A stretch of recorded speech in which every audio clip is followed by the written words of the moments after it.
Hey, what's going on? Episode 40 of the Collectin and Connectin Podcast. I'm 3Ball34 here in place of King Brett. He's not here with us, but he'll be back soon. We do have Glenn here. What up, G-Wax? What's going on, guys? How's it hanging? Yes, sir. Yes, sir. Always good. We got a special guest today. I want to get right to him. Utah Jazz, the Jazz Lounge co-captain, monster Jazz fan, Coultin. What's up, fam? How are you guys doing? Doing so good. to be Doing here. good. I cut you off because you here. look so sharp in that hat, that Top Shot shirt. I love it. Thank you, bro. I got this hat at the All-Star. It's a feature jazz collab. Nice. Yeah. Very cool. We're all wearing merch and gear in this good-looking screen. I see, Glenn, you got a new shirt on. That's a good-looking Top Shot shirt. What up, fam? Yeah, it's the one I got. I won it like, I don't know, maybe a year ago. They were doing this thing like certain collectors will get a free shirt. Very nice. It's always nice getting free merch, you know. I like it. Yeah, merch day, opening the mail is a great day. And I actually did the same thing this week. I opened a box from my Collectin and Connectin fam and got me a brand new hat. Very excited about it. So repping that today. Shout out to merch and communities. That's what I'm talking about. I need to get me a Collectin and Connectin mug ASAP. Where would he be able to do that, 3Ball? Man. Yeah, tell me. That couldn't be more organic. I love it. We usually do this at the end of the show. I'll go ahead and feature our merch of the week with the hat that I'm wearing. But right there at the bottom, you'll see shop.collectin and Connectin. collectinandconnectin.com. No G's there. Shop.collectinandconnectin.com. Thank you for that lob right there, Glenn. I love it. Yeah, man. I figure if we actually get to play ball at some point, I'll throw you a few lobs. So, heck yeah, that's what I'm talking about. I can't get up and I might slap some foam for you, but I don't know that I'll get to the rim. That was such a big deal when we were younger. Can you get up there and get the glass or some foam on the layup? Bro, I got net. Yeah, I never understood that. You slapped like the bottom of the backboard or something when you lay up. A strong finish. But speaking of merch, I want to get right to something because this is a really cool story. And I know that we have this in common and want to talk about it. Coultin, you've been able to do some really cool stuff as a community member and as a co-captain of the Jazz Lounge. But this past postseason, you posted some stuff, but you were also just courtside at one of the coolest experiences ever. Let's get right to that because I think that's super cool. Can you tell that story for us? Bro, I'd love to. It's probably my all-time favorite sports memory. Long story, but I'm friends with a fellow named Timmy Carpenter. And his dad founded Burton Snowboards. His dad's name is Jake Carpenter or Jake Burton. And Jake has owned season tickets courtside at the Garden for like over 25 years. And unfortunately, Jake passed away a few years ago. But Timmy and their family are super generous. And a couple of years ago, I flew out for a Jazz versus Celtics game. And that was dope. We got to meet Gordon Hayward when he was still on the Jazz. But last year, Timmy hit me up. He's like, hey, we got to get some games come playoffs. And I was like, are you serious? He's like, yeah. He's like, fly out. Let's get some games. So obviously I'm in Utah, but tell me when, right? Yeah, dude. I'm like, I told my wife, I'm like, look, I'm going to be going to Boston for a couple days. I don't know when, but so. Wait, you didn't ask permission. You just told her what was happening. I just want to make sure. She got it, bro. She got it. Like courtside playoff games. Like, yeah, there's no discussion needed there. Let me show you and the people watching here on YouTube why there's no question about it. Wow. Yeah, yes, dude. Those are not cheap seats. I got so many good photos. And so I got some good videos of me talking crap to James Harden. So yeah, I flew out to Boston. I love Boston. It's such a dope city. And yeah, we went to the games. I can't remember which game. I can't remember if it was game 1 or 2. I was like, I'm gonna rock a Top Shot shirt just to see, because I knew that my back is on TV in those seats.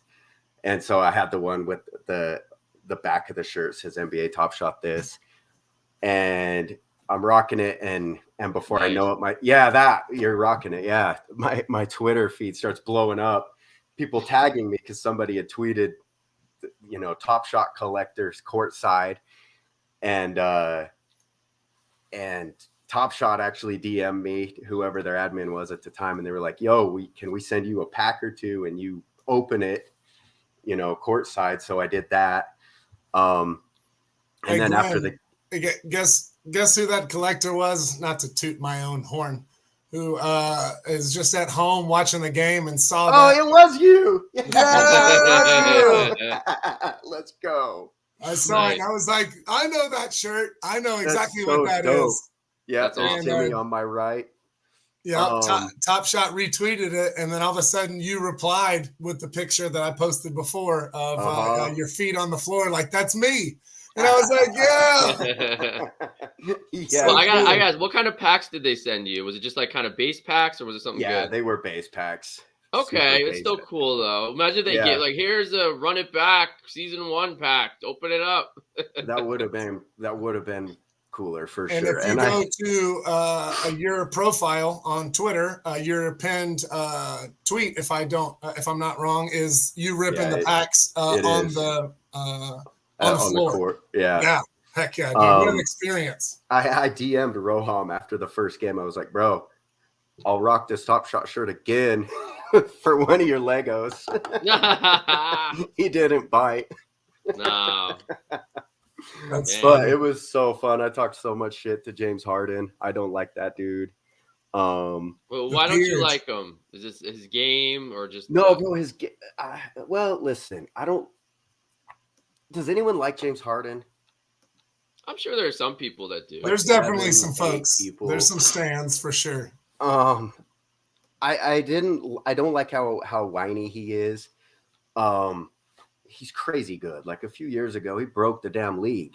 The Jazz, bro, it was so embarrassing, but also brilliant. Like, people don't remember this, but when Harden, I think it was his MVP season, I don't know, when he was averaging like 36 a game, the Jazz had to go up against him in the second round, and they smoked us. But the Jazz had this defensive scheme for Harden where they would bring a second defender and put him behind him, because he was killing everybody with his step backs. Right. So it actually worked, but the Rockets just had so many weapons and the Jazz weren't as good. But because the only reason he's really attacking and going at you is so that he can back up and hit that three. That's all he wants to do. Yeah. Dribble for 9 seconds and then step back every time. Lay up and three. That sounds like three balls game on the court nowadays. Yeah, and I hate to say it that there's more players like that than there's not. As for that, whiny might be the wrong word, and it is when you're obviously a negative connotation. But there's definitely it's going through the league where there's lots of players like that that are begging for calls and looking at the officials, and it's kind of just trying to get that as part of their game. And his game, it's not so much anymore, but it was solely predicated on getting to the line and hitting threes, which if I'm a fan of the Rockets, which is, I'm like, hell yeah, get it, James. But it was so painful to watch for everyone else.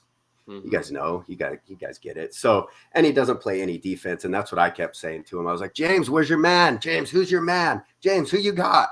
He scowled at me so many times, bro. And he's a mean dude. Like, yeah, you don't see, it's crazy, bro. Like when you're courtside, like you see so many things you don't see on TV. Like how many times dudes yell at their teammates, how many times dudes are like, he puts so much pressure on the refs to make calls. Like every single play, you feel it. Like you feel that weight that he's putting on you to make a call. Yeah. But I gotta jump in real quick, Colton. Do it. So describing someone who's averaging, 35 points and whines to the refs, you're gonna get three ball a little upset over there because there's a dude on his team that does that a little bit now. So which is why I was already defending it. You talking about Luka? Oh yeah. Yeah. I don't think Luka's been as whiny lately. I don't watch every game, but he seems a little better, to be fair. Bro, a few weeks ago, tangent. New Year's Eve, my family, we went to a super nice hotel in Salt Lake, and the Jazz were playing Dallas on New Year's Day, I believe it was. Yeah. And we were at the hotel that NBA teams come through. And wow, I was like, oh, we're going to see someone from the Mavs. So we were like lurking in the lobby as the team bus unloaded. And sure enough, bro, the whole team walks right past us. And I had my twins with me. And I was like, Luka, can we get a picture? And Luka was not interested. He wasn't like rude, but he's just like, oh, I'm late for a bus. Sorry. But Kyrie came strolling down.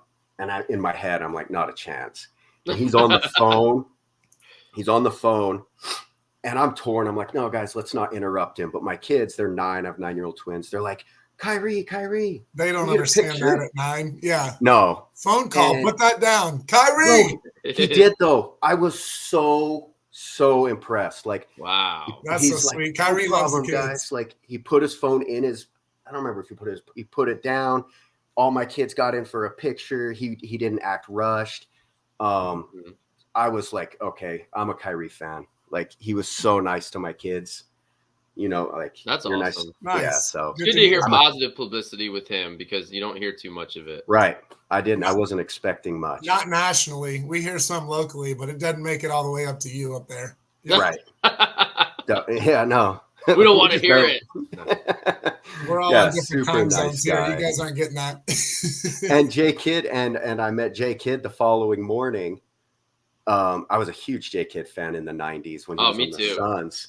Of course. And he was so friendly too. He was so gracious with his time, like coming over. I got a photo with him. I didn't ask for a picture with any of the players, but I wanted one with J Kidd. I've got that one for you. Yes. Wow. You did your homework. I heard a stat. I think he's the only coach right now currently that doesn't have a technical. I could be wrong, but they were touting that here locally. And probably trying to set that example we were talking about with Luka of trying to not beg and complain and keep your cool, which that's actually he's doing cool. more. I didn't know that. And yeah, dude, I love Luka. Oh, he's phenomenal. I complain about Harden, but I love watching Luka. Well, I love your reference to 90s ball, and we're all big 90s heads here of watching basketball. We're definitely going to touch in it in our first segment, but you were a big 90s fan. Obviously, you got watching the Jazz, and we'll talk about that. But who else were you watching around the NBA that you like to check out? So growing up, I had to always like go against the grain, try to be different in some way. And everyone in Utah hated Charles Barkley. I don't know what it was. Like, I guess because he was like vulgar. There was like a rumor that he spat on a girl at a Jazz game. I don't know if that's true or not. It's funny if it is, but everyone hated Charles. So he was dominant was another reason to not like him. He was really good. Yeah. And I love Kevin Johnson. I love Dan Marley. Yes, sir. Yeah. Danny Manning with the long socks. So I don't know why. I just started messing with the Suns. And then they had cool gear was another reason. They did, bro. That logo was the best. Yeah. And then I fell in love with the glove, Gary Payton and Rain Man. What up? It was hard. Same thing. The Sonics had cool gear, and then the glove and Sean Kemp. Like that was even if you weren't from over there, that was a team that you were like, man, this team's tight. I like this. Yep. Oh, yeah, I'm bringing tight back now that we're talking 90s. Bro, it was fat. With a PH, Glenn. Yeah, bro. I know how that goes. Remember, I'm a little older than you. You know it. We don't talk age. All inclusive here, Glenn. Well, this is episode 40, so we all have to be 40 years old or older, I'm right? north of that. And, MJ is going to come up. We talk 90s Bulls, and that's going to come up for sure. MJ, everybody was watching. For some reason, if you lived in America, you had WGN. So you were watching Cubs and Bulls, whether you wanted to or not. It was just coming to the house. They spammed it into your living room. For sure. What's in the TV on? No, I didn't. Every channel is Michael Jordan. No, I gotta jump back to what you were saying about why players today think it's okay to whine and bitch and complain and all this. Here we go. Now the podcast is starting. I think it's because you have LeBron James setting the example for all these players nowadays. Here we They just go. want to whine. And remember when he didn't get that call at the end of the game against Boston? He's on the floor, like pounding the ground, just like all upset. Like it's Is that just when Pat the Bev way brought it the is. camera out? Yeah, that was fantastic. same That was game? a great viral moment. Both of those things. Yeah. LeBron might as well have been in like a Shakespeare play. He was definitely thespian there on the court. He was doing the most. Yeah, and the players don't want to be part of the slam dunk contest for his era. He kind of started that. I mean, you can't blame him completely, but he sets the tone a little bit for if he's the best player of the generation, right? Yeah. So I don't know. Anyway, go ahead. Carry on. I brought up MJ, so he had to bring up the LeBron slander immediately. He's like, you know what? We haven't talked about Bron yet. Yeah. So let's move to the first segment that we always do, Sticky Icky Wiki. When we're preparing for this interview, we always look up on Wikipedia your team, the Utah Jazz, and search for different things. Very obvious thing jumped out to me when researching. Obviously, Jazz Utah doesn't mesh, and some people that are younger don't know that you guys started in New Orleans back in 1974-75 season is when the expansion happened. New Orleans Jazz, that makes more sense. And then in 79, transferred up to where you guys are now, Salt Lake City in Utah. Probably weren't as good at the beginning, but no franchise teams were. We weren't. We've talked about that. The Mavericks at the beginning, but got going in the 80s with Stockton and Malone, pick and roll. They basically made it famous. That's all I heard from my dad growing up was you got to watch Stockton and Malone. It's incredible. In the 80s, they had a coach, Frank Layden. And the only reason I really remember him as this is going to date us again. There's a VHS tape we used to watch called Dazzling Dunks and Basketball Bloopers. Anybody? That's what I'm talking about, Colton. Yes, bro. I know the one. I had Marv Albert and Frank Layden doing like commentary and like so many jokes. And that's really my connection to Frank. Jerry Sloan takes over for Frank and they just get it going in the 90s. You guys were in the finals back-to-back against the Bulls. Let's talk 97, 98 finals. MJ, Stockton, and Malone. What are some memories? Bro, yeah, I started becoming fully hooked on the Jazz in like 95, 96. And then the 96, 97 season, I think that was the Jazz's best record. Seeing Stockton hit that shot against the Rockets to send the Jazz to the finals. Like, Utah doesn't have NFL. Utah doesn't have MLB. Utah doesn't have internet. Utah doesn't have color TV. Like, it's the Jazz, and that's it. Like, college football is kind of big, but it's the Jazz. And so people were so glued to the Jazz.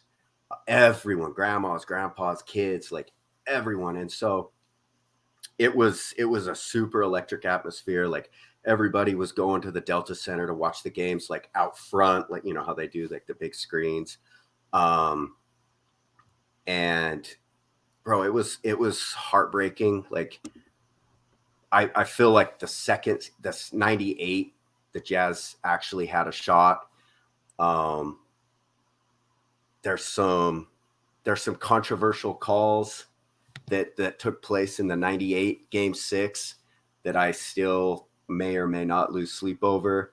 I don't want any Bulls fans to get in my mentions and slander me and call me a baby because we did lose. But like, if there's some mysterious call, like 3-pointers that got taken away for shot clock violations in that game 6. I'm not even going to talk about the push off because nobody's calling that. I get it. But they awarded the Bulls a 3 that was a shot clock violation if you watch the tape, and they took one away from the Jazz that they called a shot clock violation. So that's a 6-point swing if my math is correct. Let's break them down. I got the highlights right here. No, I'm just kidding. We got to add a C, man. Collecting, connecting, and conspiracies. Yeah, that's what we're going to do. You're beating Glenn to all his punchlines. I love it. Bro, and Pippen's back was shot. Like, I read an article some years ago that was like Pippen likely would not have been able to go game 7, bro. And it was going to be in Salt Lake. I wish we could have got that game 7. Who knows? MJ probably still would have won, but. Speaking of MJ, I know it's painful to talk about those memories, but between LeBron and MJ, who do you got as your best player of all time? Braun. Uh-oh. Hot takes. Okay. Hot takes. Is it because you don't like Jordan, or you really feel that way? I mean, bro, but it's so like, it's a cop-out answer to say the eras are so different.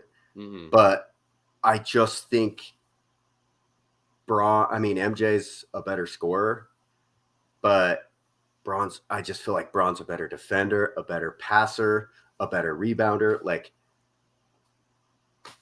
look at the points scored, look at the assists, look at the steals. Like, I haven't really heard from many people that MJ is a worse defender than LeBron.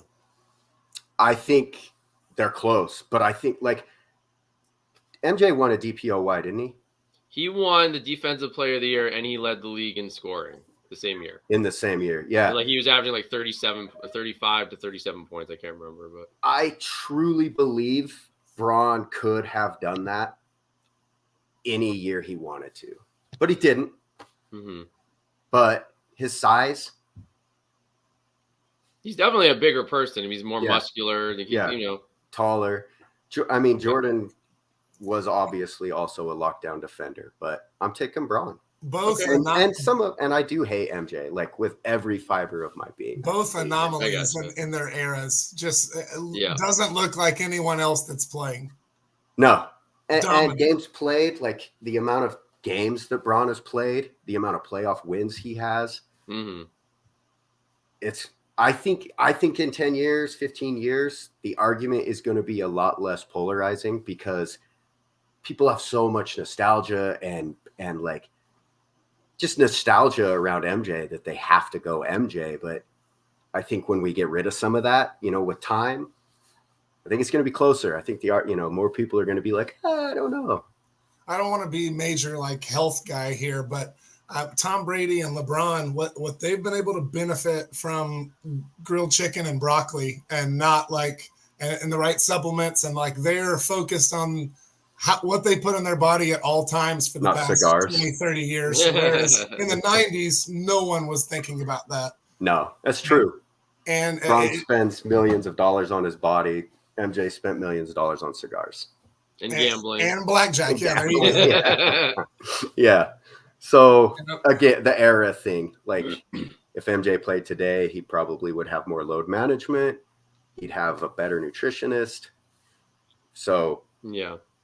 Maybe. This is the one thing it comes down to. If you want to look at stats are great. Hey, LeBron's been the better player longer. No one's been this effective this late in his career, so I always give him credit for that. It just comes back to how can the best player that ever lived be 4-6 in the finals? That's the one thing that's just like, it's hard to answer, I think, for people that support him as the best player ever. Because, when people are that great and they're winning awards and they're winning, all these things, you look at titles, like the all-time greats, like Magic, Bird, Kareem, Bill Russell, even Wilt Chamberlain, like they had winning records in the finals. So how do you rationalize a 4-6 record in the biggest stage, on the biggest stage, to say that guy's still the greatest player that ever lived? And that's a valid argument, but I would flip it and say, how many of those finals did LeBron's team even have business sniffing? Like his first finals appearance, I challenge anyone to go look at that Cavs roster because there was no Pippen or Rodman on any of those teams. No, or even close. That series against the Mavs, 3 balls hyped that it went the way it did, but I think that was the biggest black mark on LeBron's resume for sure. For sure, that was rough. They did not expect that. No one did. No. Well, that's the thing, though. You also have LeBron creating super teams in order to make sure he got titles. And they made it 4 straight times in the finals. They won 2 of them, but they were the best team in the league, I think, all 4 of those years. They got it done twice, right? Yep. I think LeBron's crowning achievement is when he beat the Warriors in 2015 or 2016. The 3-1. 3-0. 3-1. What'd they come back from? Yeah. And he obviously led the comeback. Yeah. So anyway, we could talk about this another time, but it's a fun debate. It's good decision. It's good conversation. If you go into the debate looking for a winner, you're gonna have a bad time. Of course. But if you go into it like throwing ideas, it's a fun debate. Yeah. I was just about to wrap you guys up, and look, C&C, you guys just shaking hands virtually. I love it. Yep. Glenn, tell Coultin about our regular segment, Testing His Fandom, real quick. All right, this is Name That Player. And again, I don't know everyone that comes on. You're going to get all three of these very easily, it sounds like, based on how long you've been watching the NBA, how big of a fan you are. So sometimes I overshoot, sometimes I undershoot, but I have a feeling you're going to get all three of these very easily. I hope so. I don't think it's going to be a question. Because, I don't always know how long people have been a fan and how intently they watch games. So it's hard to find good pictures if you start going past the late 90s. If I start going earlier than that, I get grainy photos. Yeah, it's hard. Right. Like, who is that? I can't see what player that is. So well, let's go. Let's start off easy. Name that player. Go, three ball. Cue Name that player number one. Let's start off easy. AK-47. Yes, sir. Yep. See, again, I made it real easy. You guys see his back tattoo ever? No. Oh, does he have wings or something? So I go to the same tattoo artist that he went to. And he has a back piece that's like, it's insane, worth looking up. But the dude that tattoos me said that Andre he did that in one sitting. No, I lied. He did it in two. He did it one night. He sat for 8 hours. He came back the next morning and hammered out another like 3 hours. Sat like a champ. Didn't complain. Like, it's a gnarly tattoo. Check it out sometime. That's not easy to sit through for sure. That's that Russian concentration, man. Yeah. Oh man. So great job on number one. Let's keep it going. Name that player number two. I'm gonna have to look up that tattoo though. It's crazy. And his wife. You don't want your wife looking at your browsing history. Mehmet Okur played way before his time, dude. Yeah, he would have been good nowadays. He would have definitely been. Yep. He made an all-star team. Crazy good 3-point shooter. Would have been super valuable to have now. I don't remember him being a great defender, but no, he was a revolving door. Yeah, he was a terrible defender. And so was Carlos Boozer. That's why the Jazz couldn't get past. Yeah, that's why the Jazz couldn't get past the Lakers in those Kobe, Pau Gasol, Bynum years, because Bynum and Gasol just killed the Jazz. I didn't think Boozer was a bad defender, but I guess I didn't watch him that closely. Yeah. Okur was worse. So at Duke, he was probably all right, and then he got out of his league around studs like that. Yeah. Name that player number three, Coultin. Let's go 100% right here. Pretty sure you already mentioned. B. Russ. Brian, not to be confused with Byron Russell. It looks like Byron when you look real quick. Like it does. It does. It's spelled weird. As a Jazz fan, we always had to endure people calling him Byron Russell, and it's Brian. I'm sure he never went through that. So. Next time, it's grainy black and white photos for you, Coultin. Next time. I can't wait. We'll go all the way back to New Orleans days. Yeah. Give me some Pete Maravich. Pete Maravich played usually like 10 games in Utah. I'm sorry. Go ahead. I said big Pistol Pete. Get some of those. He played like 10 games in Utah. A pre-3-point line. Yeah. Yeah. Wait, I got to jump in with that real quick.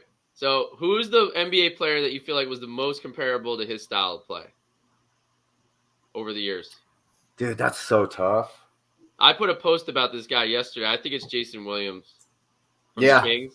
Yeah. Because he did all these crazy passes, did the elbow passes, he did the fakes, behind the shoulder. 100%. I was just trying to think flashy passer, not a scorer. And See, but he was a scorer. He averaged 44 in college. Like, he could fill the bucket up. He just, all the flashy passes is the highlights. Yeah, that's true. That's true. So me, it's more like Nash. Like, he could throw it all over the place, but also could get 30 any night. Yeah. Yeah, that's a good one too. I can see that. But don't get me wrong. I love Jay Will's game. He has one of the best highlight tapes of all time. Yeah. Yeah. I think Nash had the passing highlights, but I think Jay Will's were a little bit more flashier. Yeah. Yeah, like He had more Nash street definitely had some good moves. passes. Don't get me wrong. Yeah. He didn't do the elbow pass in a real game. That's the All-Star game, wasn't it? He didn't do that. Okay. Yeah. We gotta let's cue up the clip. Yep, let's bring it up. So you're an old school collector like us. I definitely want to ask you a few things.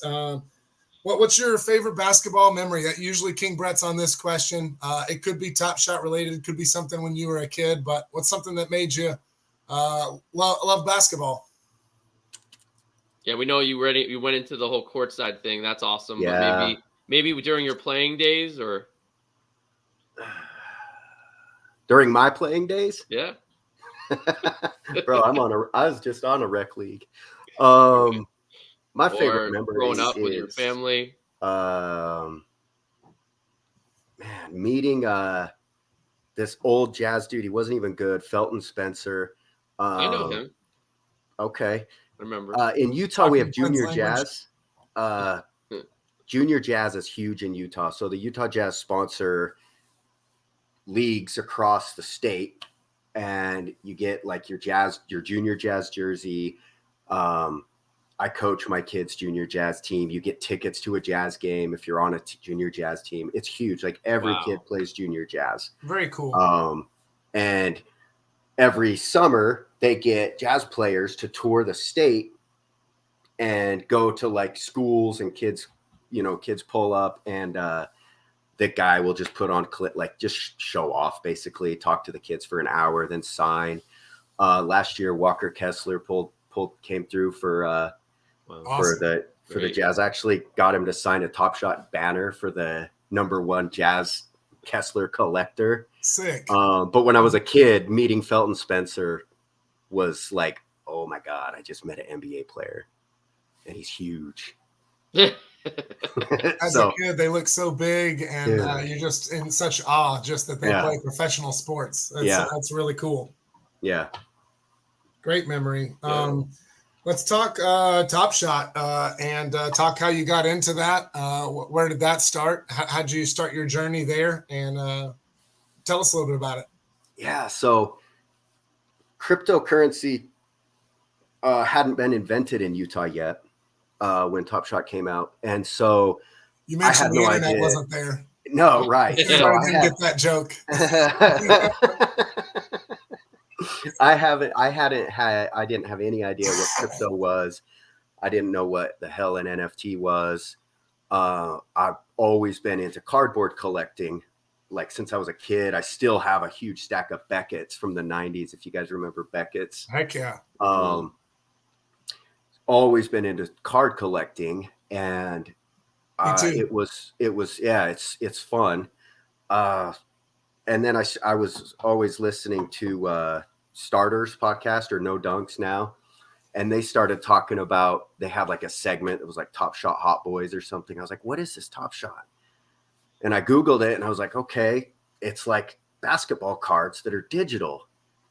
And it didn't even occur, like the NFT thing didn't really click I was like, it's just a basketball card that I don't have to keep in a box in my closet and hide from my wife. It's just in here. And so now it's on the computer hiding from my wife. Yeah. When I have like a really good pull, I'm like, honey, this thing's worth like X amount of dollars. I don't. Never mind. Don't worry about it. So why don't you sell it? Right. I can't. It's locked. It locks automatically, honey. I don't know how that happened. Got a hold, babe. Got a hold. So I just came from card collecting, and it's fun to collect. Like it really is a fun product to collect. And like the more people that I introduce it to, like as a collector, it's like a no-brainer. Like, yeah, this is cool. You don't have to worry about where you're going to store it. You don't have to worry about keeping it in a sleeve and having all these like my closet's full of these penny sleeves, like all over my floor. I'm a messy person too, but what's the centering like? And that is part of the fun in cardboard, is like getting that gem, that 10, but like it's such a pain in the ass to like get a card sent to PSA, to get graded, to get shipped back. it's all so streamlined at Top Shot. And then you throw in the utility and it's like no brainer. The other night I got some baseball cards and I got these home run challenge ones where you scratch the back of the card. There's a code. You got to go to the Topps website. You predict the date that the player will hit a home run. If you get it right, they mail you a card, like a different parallel back.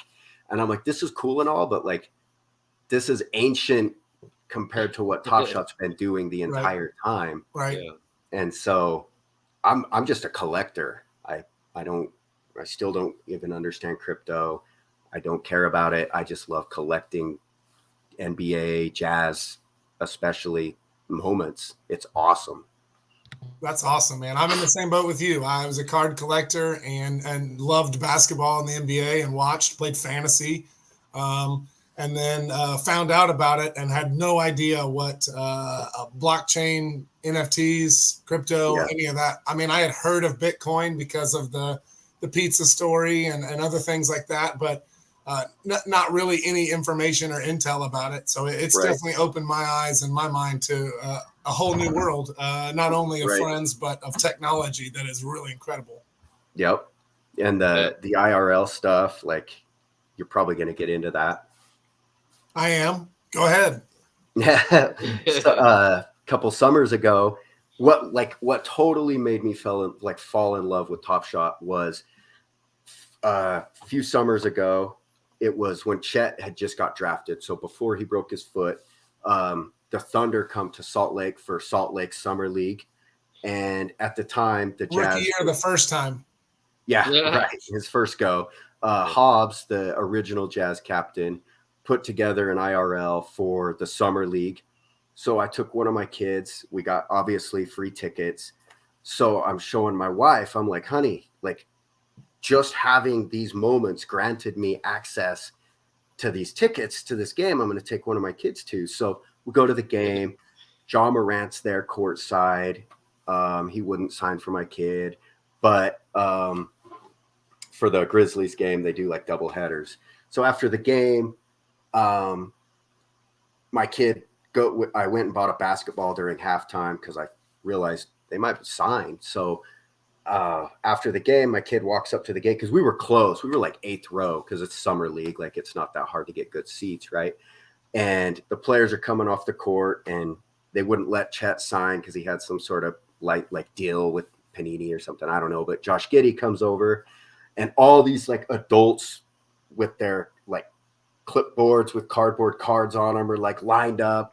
And it was so dope. Way. Yeah, like they're all like lined up like multiple cards on a clipboard. Giddey didn't sign any of them, bro. He just walks over to my son. Don't make any Giddey jokes. And, what are you talking about? What happened? Yeah, I don't know. And he signs my kid's basketball and you know, he dips. But I was like, and my kid, you know, my son is just like, Josh Giddey's the greatest player ever now. And so I go home and I'm like, honey, like we just saw 2 Jazz games. We got Josh Giddey's autograph and all I had to do was something I'm already doing, collecting these moments. And you know, like there was a big group of the Jazz Lounge there. It was the first time I had met most of them in person. And like, I couldn't believe how nice everyone was. Like everyone in the Top Shot community loves giving moments to people like that are, you know, if I know you're chasing a set, like, let me see what I got. Let me help you. Love helping people chase sets for sure. Yeah, it's so fun. And I love that courtesy of Top Shot there, you gave your son the same experience that you had as a kid of meeting the NBA player and falling in love with the game and them and wanting to be just like them. That's really cool.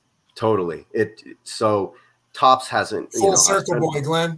I've spent a lot of money on Topps and they have yet to send me to any sort of basketball game. So you know what I mean? Quit that section of your collecting and focus on Top Shot. I mostly have. Yeah, 2018, my son was born, and that's the same year Luka was a rookie, and I started buying basketball cards, thinking back to my childhood. And then similarly, when I found out about Top Shot, I was like, whoa, this is way easier. I could stop stockpiling cards and put them here. So same minds. And it's so funny when people complain about their comments on Top Shot, like, you know, they're like, I got a bunch of crap comments. I'm like, dude, you should see my closet. Like, what do you at least you could burn those for trade tickets. Like, maybe you're even going to be able to sell them for $1, but like, what am I going to do with an Andre Karolinko comment? Like, I've talked about this before. I love the cadence now of the pack drops and then the trade ticket option at the end of being able to get packs for trade tickets, and you're constantly being able to burn those extras. So it gives it utility right away, almost on a regular basis. I think they should allow you to burn moments and use trade tickets for merchandise. I think that would be such a game changer. Like every, 100 tickets will get you a shirt, or I don't know how many, but, something like that. So some people that have a lot and they're sitting on it can get some more utility, because you can't always get the pack, right? If you're not in the right spot in line or whatnot. So I think that's going to come. I think they're going to do that eventually. Yep. And you got to have a talk with your son at some point, Coultin. You say, look, Josh Giddey is the best player. Just don't Google him. On that note, favorite set on NBA Top Shot. That's a natural transition. I like that. Non Utah Jazz. What's your favorite set? Throwdowns. Throwdowns. I love it. Yeah, gotta be throwdowns. You got a specific series you like, or all of them? I love the whole set just as for what they're doing and what they represent. Because I mean, as a kid and as an adult, to see somebody just drop the hammer in the middle of a game, especially on another player, even better, a shot blocker. I mean, there's no better highlight, Sports Center, make a moment out of it. You know what I mean? Right. Yeah. Yeah. It's like you just said, I don't have a favorite series, or I don't think I could even place like a favorite. Probably Jordan Clarkson's S3 throwdowns is my favorite, but because it's a Jazz moment. There are like 3 Jazz. No way. The Jazz ones that JC is probably you my favorite, homer. There's a Luka one that's tough. It is very nice. Series 3 and 4 are both pretty nasty. Yeah. Series 4, watching the game, when I saw it, I knew immediately it was a moment. I was wishing it was going to be a throwdown, but I knew as soon as I saw it that was NBA Top Shot. This one can be a Jazz. What's your favorite moment? Favorite moment on the platform? Bro, I'll tell you my favorite moment.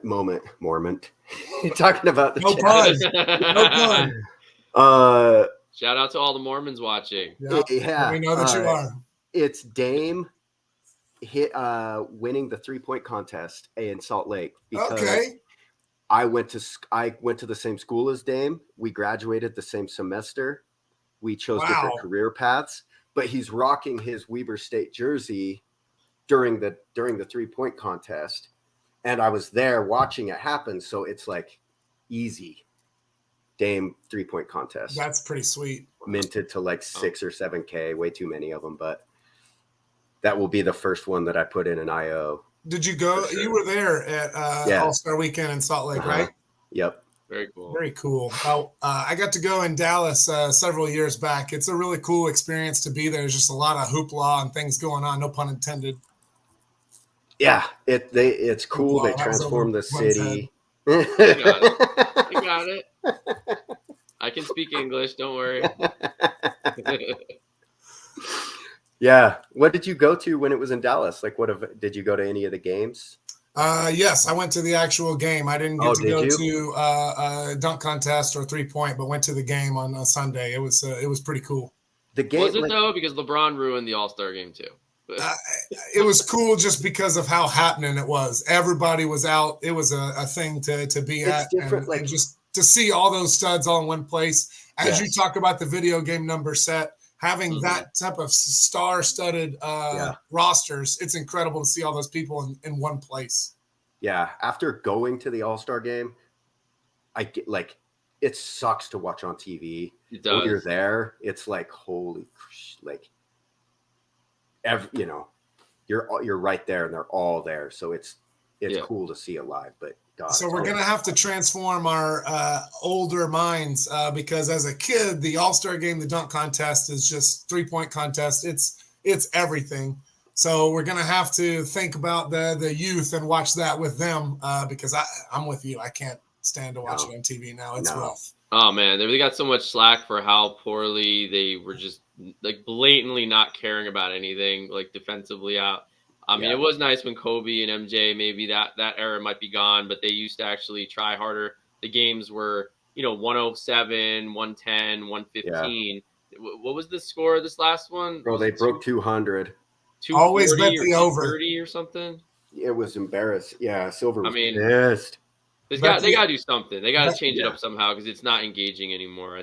I don't know what they're going to do, though, because they're not going to do home court advantage like everyone suggests. I don't know. You just need people with a different mindset. Like maybe the Chets and the Wembys. I was just going to say Chet and Wemby. Like maybe they can, bring back a rivalry, kind of like the Magic Bird thing, and maybe keep that going.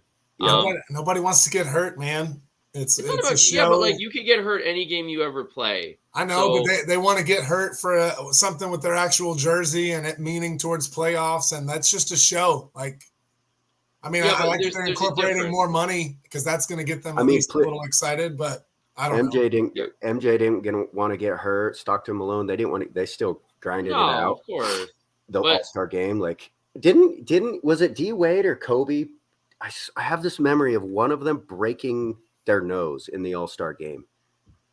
It was like maybe Kobe's last or second to last All-Star game. I swear those two were like going back and forth, getting hella physical.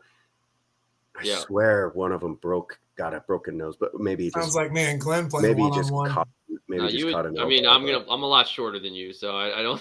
I would just have to hit my threes. I'd have to hit my threes. That's it, man. I can't before he gets there to block it. Well, speaking of studs and star-studded, I'm not sure if this was at the All-Star weekend in Utah. Where'd you see this guy at? Bro, Roham. Yeah, that was at the All-Star. That was at the All-Star game.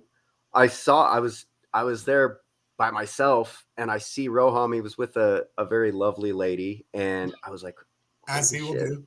That's right. Sorry, Roham, I didn't say anything. Cut this out. So I ran over and I was like, Roham. And he instantly saw my shirt. He's like, whoa, what's up? I like your shirt. Nice. And I was like, yeah, dude, thank you. I like yours. I was kind of fanning out. Like I was a little. Do you want to trade? I know.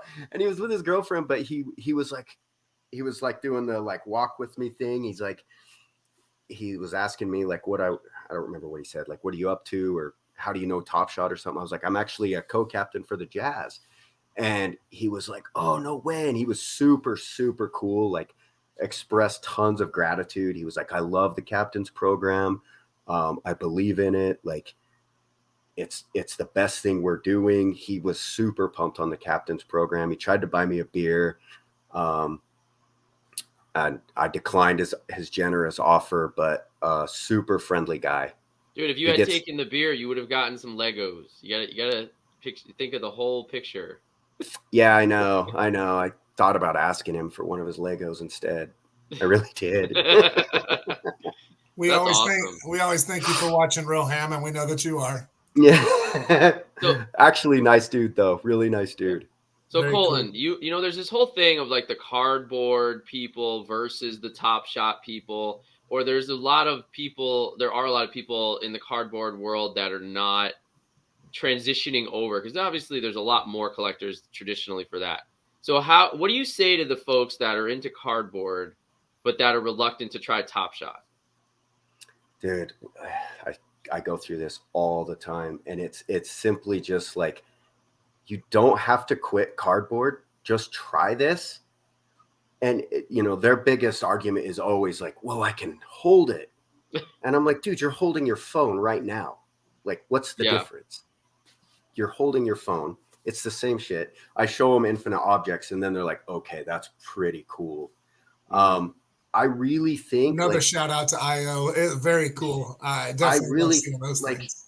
If I'm Dapper Labs or IO, like, I don't know if I should even be saying this. Like, I don't know what their profit margins are. But like, if they could drop the price, or if Dapper Labs could figure out a way to like buy in, make it, if we could afford IOs, Now would we've make it answered our own question. Glenn just so hit it much earlier. easier. So you burn moments to pay for it. What up? Dude, There you I go. would do that because You like burn I can't 400 afford, moments, you get one or something. yeah, I can't afford $100 frame for my moment. Like I can't. And my You wife may would kick feel my like ass. Chuck E. Cheese shout out, or like Main Event. You go in there and it says 40,000 tickets. yeah. But That'll be we'll get cool. there. But I really think if I could show people, like, my dream is to get Dame to, because he comes through where I live all the time because college. If I could get Dame to, because I do want to get that moment framed, get that signed by Dame, how tough would that be? That would That'd be so sick. Yeah, Yeah. for sure. See, now I'm not a cardboard guy. I've come from a little different place than you guys. I'm a big sports fan, and I just like, wow, this is really cool, and like having a collection of the moments. Now, when you compare a still card, even if it's got some, sparkle stuff on it or whatever, and it's like shiny and moves a little bit, there's no comparison to showing you a moment. And it has all the stats there. It has the stats from that game. It has all the data of how the sales or, different serial numbers. Like, I don't understand how that's even comparable to a still frame. So like, you have 100 years of history. And when we started that hobby, the internet wasn't a big thing. You had that. That's how you learned about the players and their stats and the teams they've been on, etc. It had a bio. That's how you learned the game. Yeah. And then you've had 20 years of learning YouTube and video clips. And so now in their mind, that doesn't make sense. And so it's just going to take a process. We're early. No big deal. Yeah. Well, and now we got draft audio. Like hearing Adam Silver in that Wemby.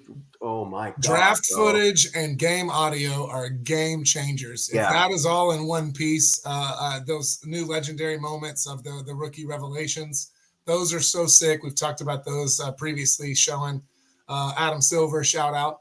But yeah, you think Adam Silver's watching that you have to shout him out? This is going out to the entire NBA, Glenn. Adam Silver, the chairman of the board, they're all checking this out. Michael Jordan, if you're listening, I got your back. Shout out to the entire Utah Jazz family. So, man, this is fun. Hey, let's talk. We've been on Top Shot. Fast break. Are you playing? Talk about it. That's all I think about. That's what I'm talking about. That's all I think about.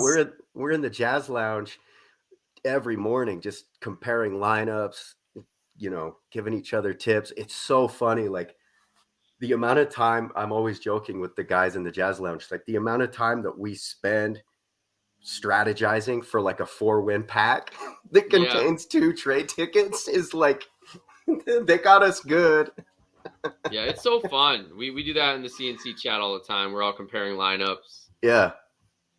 Join Discord. It's so much fun to bounce the lineups around. Then if you screw up and put somebody that isn't playing that day, you have a few people say, I wouldn't do that. Sub him out.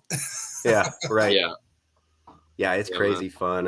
And I've seen some of the, I'm sure you guys have seen like some of the snapshots of how it's like trending, like how the UI is going to be looking soon. Like, it's so sick how quick they're making it better and better. And most importantly, on the platform, it's on Top Shot, on the app. On app? Yeah. Which is another huge thing. Like, I don't know why. I never cared about the app, but a lot of people that I talk to, as soon as you tell them there's an app, they're like, oh, damn. Like, people are like way more sold when they hear there's an app. And so now to show them that Fast Break is in app, I mean, that's instant utility, and it's engagement. You can jump in the platform every night. I bought a former Jazz player, Kelly Olynyk. Oh, my favorite Jazz man. Yeah. I bought a rare of his because he's on Toronto now, and Jacob Holt, I don't know how to say his name. He's out for a while. Jakob, former University of Utah great. Yeah, you screwed up both names. Jakob Poeltl. So I bought an Olynyk rare, which I never would, so I could. I'm thinking like I might be able to play him a few times because he's got that unique skill set, right? He gets steals and his threes. It's a good utility. buy. Yeah. Yep. A Canadian legend, Kelly Olynyk. Yeah. Legos And have been mentioned several times this episode. You got any in the collection you've been playing over there? I only have one Lego in my collection, and it is a Larry Markkinen. So fortunately, it does have some Okay. utility. That Larry's does. good, That but dude is a stud. Speaking Yeah. of an anomaly, man, his length, man, he is so good. Yeah, He's got a stroke legit. too. He's legit 7 foot. He's almost like a Dirk then, huh? Yeah. Except Did you hear? He can throw it down a little high. I mean, early Dirk. If you see 2002, 2003 Dirk, people just remember late Dirk. But there's some. No, he's ripping the rim off early, but it definitely. I remember more early of a mid-range game. Late Dirk. Early Dirk and Carl went like at it. Yeah. Oh, shout out Dirk. Yeah, shout out Dirk. If you're watching, Fresh 41, you know it. So we got to start using those little abbreviations. So like ED is early Dirk, right? I think that means something else, but I like it. Man, this was so much fun, Colton. We could do this. We could just keep it running for another one. But you're Let's awesome, do it. Your vibes are so clear. I love that. We met earlier last year from you sitting courtside, and we've been able to vibe and be in Collectin and Connectin, and then as well as Jazz Discord, as you mentioned. Definitely join his group and get in the Jazz Lounge immediately. Some fun stuff happening up there, and then definitely join Collectin and Connectin. We're having so much fun all together, hanging out. Glenn, you're the man, buddy. Appreciate you being here. Thanks for having me. You guys are great. Colton, what can you leave us with? What do you got? I appreciate everything you guys are doing for the community. Let's continue to nurture and grow it, because this is the biggest thing that we have that cardboard doesn't. I'm bullish. I like it. I'm bullish too. Yes, sir. There you go, Glenn. This is Collectin and Connectin, episode 40, fam. This is crazy. Appreciate everybody watching, everybody listening. Thanks for everybody being a part of this. We're having a blast. Thanks so much. See you.